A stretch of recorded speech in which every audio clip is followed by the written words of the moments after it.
In 1923, a respected physician in Berlin made a decision that would haunt his family for generations. He was a prudent man, a saver, a believer in the system.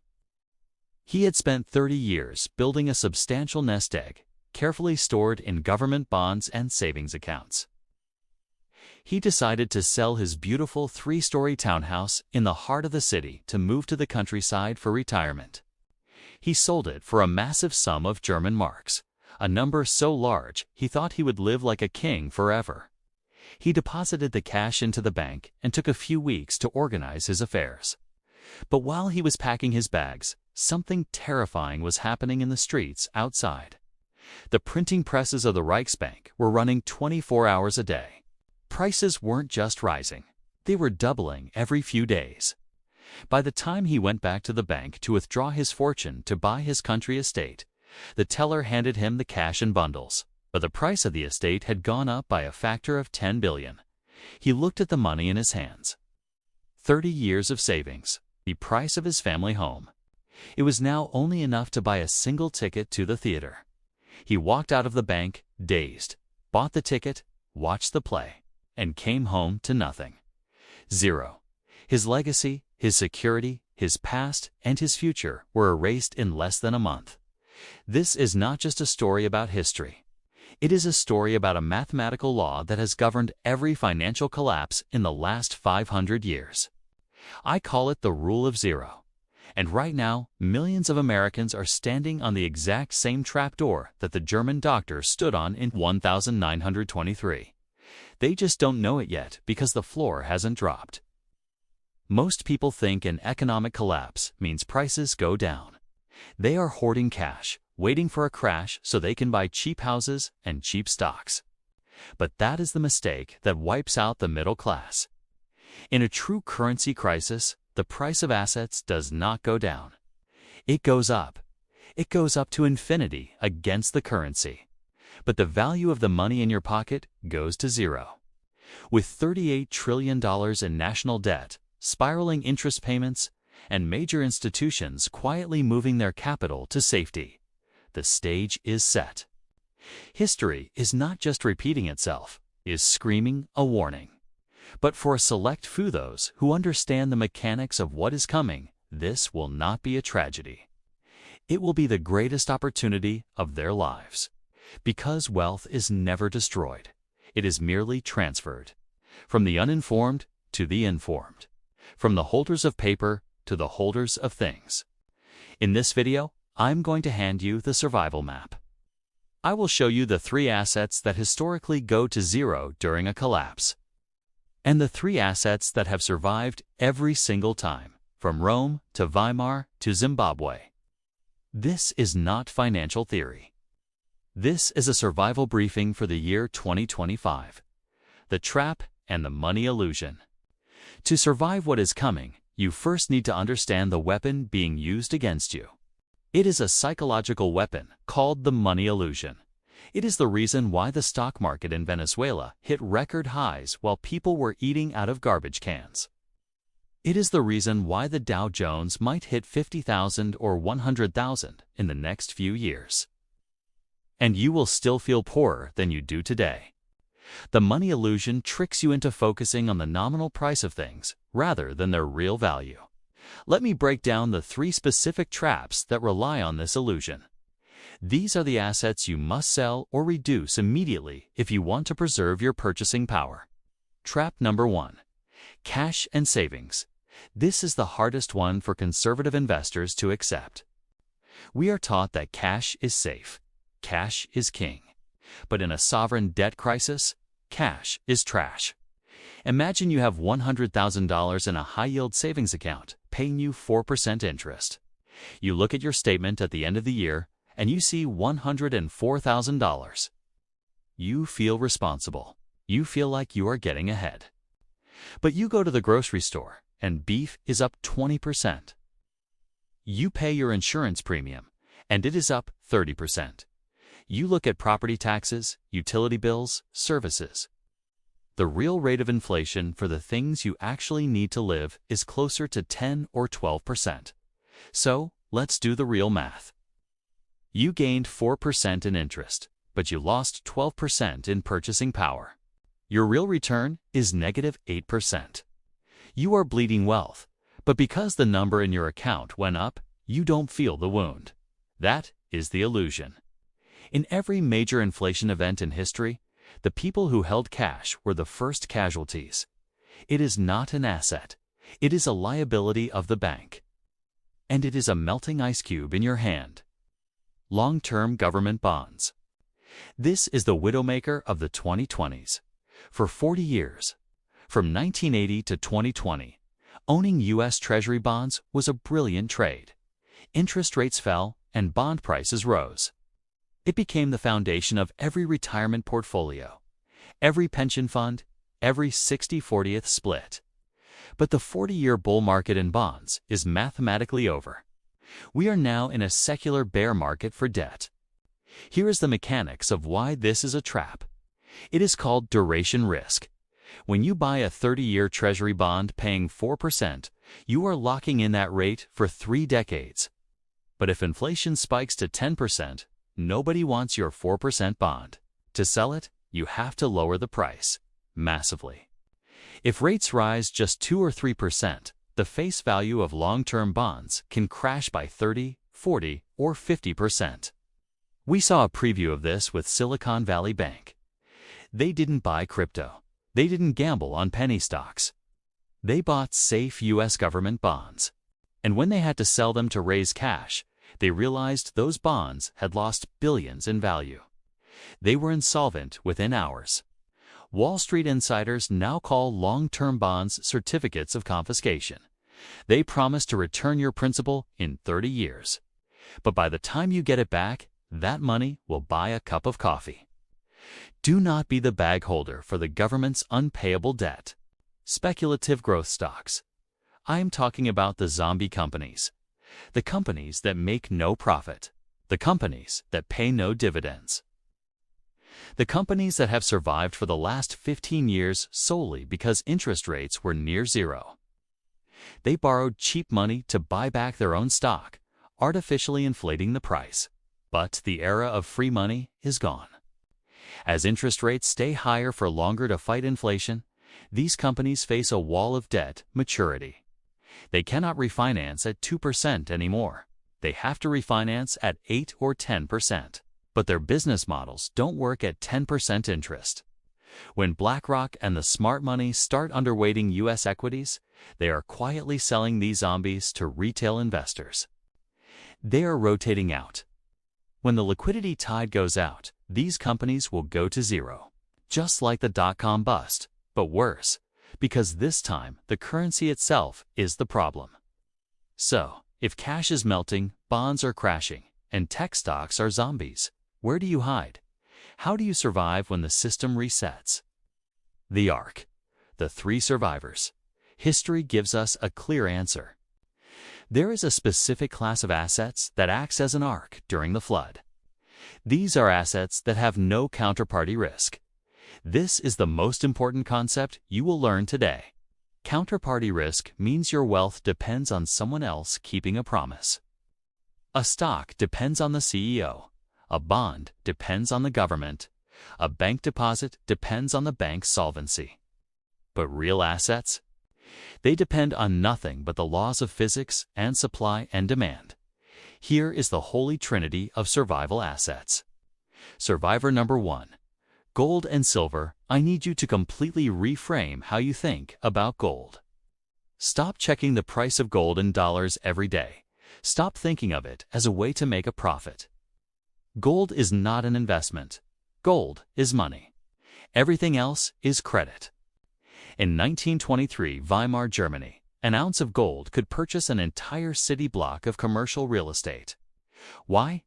Not because gold became magical, but because the paper currency collapsed so completely that anyone holding real money became a king.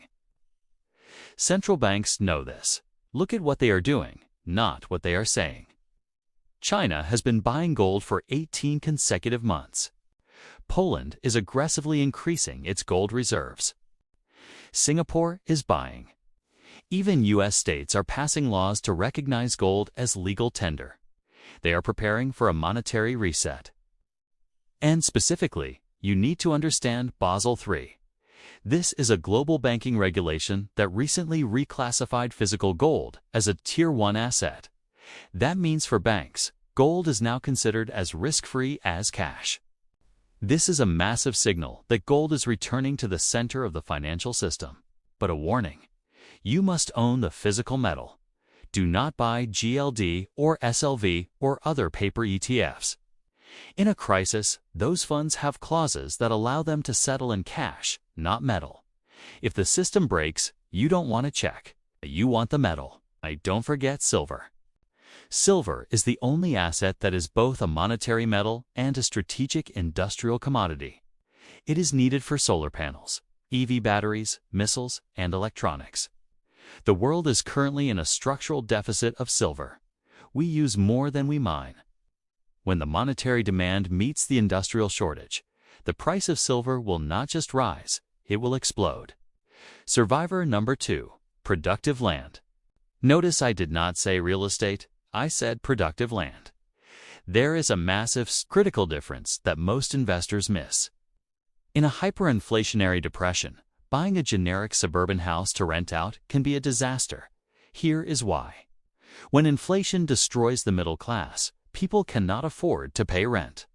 Homelessness spikes. Governments, desperate to stay in power, will pass rent control laws. They will make it illegal for you to raise rents to match inflation. They will make it illegal for you to evict tenants who cannot pay. We saw this in Europe in the 1920s. We saw it in New York. We are seeing it now in Spain and parts of Canada. You end up with a property that costs a fortune to maintain, taxes that keep rising, but zero income. That is not an asset. That is a liability that eats you alive. Productive land is different. I am talking about farmland, timberland, land with water rights. Why is Bill Gates the largest owner of private farmland in America? Why are the ultra-wealthy buying ranches in Montana and New Zealand? Because productive land produces essential goods, food, lumber, water. No matter what happens to the dollar, people need to eat. A government can freeze your rent, but they cannot stop the corn from growing. They cannot stop the trees from maturing. In Germany, after the 1923 collapse, the Junkers, the landowning class, were the only ones who retained their wealth. They traded potatoes and wheat for gold and diamonds, while the city bankers starved with their wheelbarrows of paper money. If you can't buy a farm, look for REITs that specifically own farmland or timber, but verify they have low debt.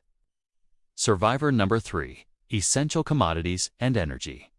This is the lifeblood of civilization. Oil, natural gas, copper, uranium, fertilizer.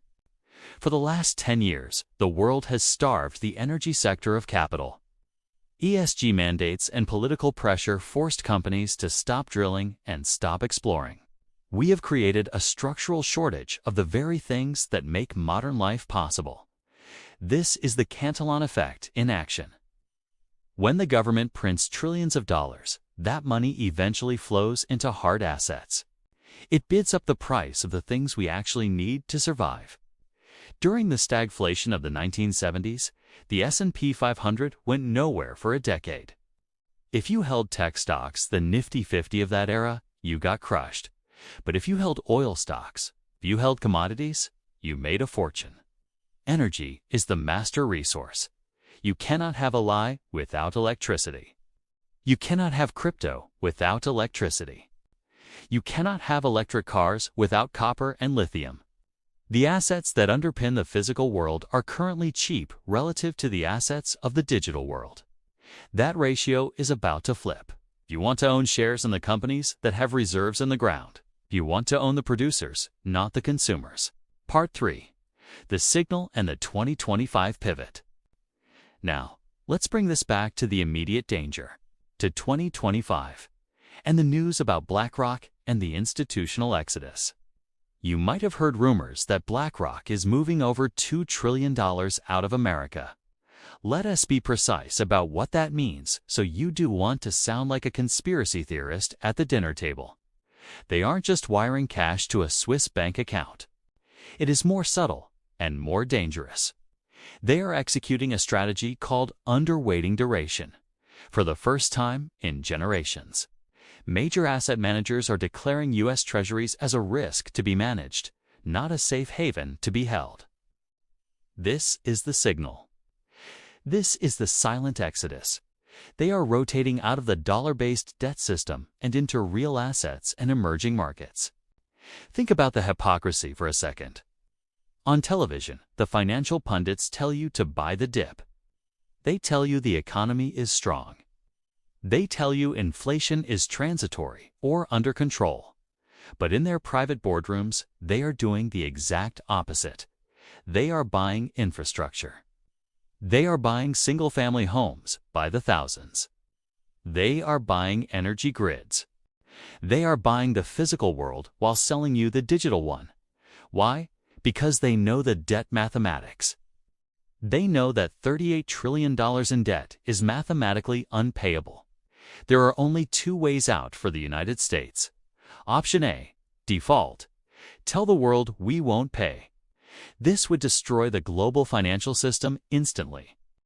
Option B, financial repression and inflation. Print the money to pay the debt, but pay it back in worthless dollars. History tells us politicians always choose option B. It is the path of least resistance. It is the hidden tax that no one votes for, but everyone pays.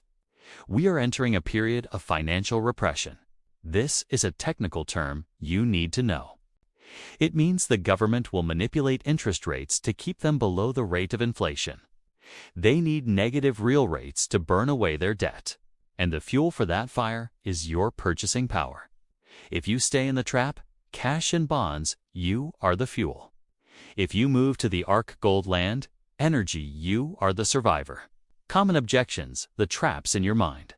Now, I know what some of you are thinking. But won't the Fed just pivot? Won't they cut rates and print money to save the stock market? Yes, they absolutely will. But that is not the solution. That is the accelerant. If the Fed pivots and prints trillions more to save the banks or the government, that is exactly what sends us into the hyperinflationary phase. That is the moment the dollar loses its footing. So if they print, stocks might go up in nominal terms, but gold and commodities will go up double or triple that amount. You cannot print your way to prosperity. You can only print your way to currency destruction. Another objection, but the US dollar is the reserve currency. It has nowhere else to go. Look at the BRICS nations. Look at Project Enbridge. Look at the Saudis accepting yuan for oil. The world is actively building a lifeboat that doesn't include the US dollar. It won't happen overnight, but it is happening. Hemingway wrote about bankruptcy happening gradually, then suddenly. We are in the gradually phase. The suddenly phase is coming. I want to be clear. I am not here to fearmonger. Panic is a luxury you cannot afford. I am here to empower you. The window of opportunity is closing, but it is not shut yet. We are not talking about something that might happen in 10 years. The yield curve is screaming. The debt clock is accelerating. The smart money has already started moving. You still have time, but not much. Look at your portfolio today. Tonight, ask yourself the hard questions. How much of my wealth is in things that can be printed by a central bank? How much is in things that rely on a counterparty? If the internet went down tomorrow or the banks declared a holiday, what would you actually own? If the answer scares you, good. Let that fear drive you to action. Sell the paper promises. Buy the physical reality. Become your own central bank. But there is one more piece to this puzzle. Knowing what to buy is only step one. Knowing how to keep it is step two. Because when things get truly bad, governments get desperate. In 1933, President Roosevelt signed Executive Order 6102, making it illegal for U.S. citizens to own gold. K confiscated it to bail out the government. If you follow my advice and buy gold, but you put it in a bank's safety deposit box, You might be walking right into a trap. You need to know how to store your wealth outside the system, legally and safely. You need to know about jurisdiction diversification. You need to know how to make your wealth invisible to the prying eyes of a desperate bureaucracy. In my next video, I'm going to break down exactly how to legally hide your wealth before capital controls begin. I will show you the storage solutions that the ultra-wealthy use. I will show you why your home's safe might not be safe enough. So make sure you are subscribed. Click the notification bell. Do not let the algorithm hide this information from you. The system is pivoting.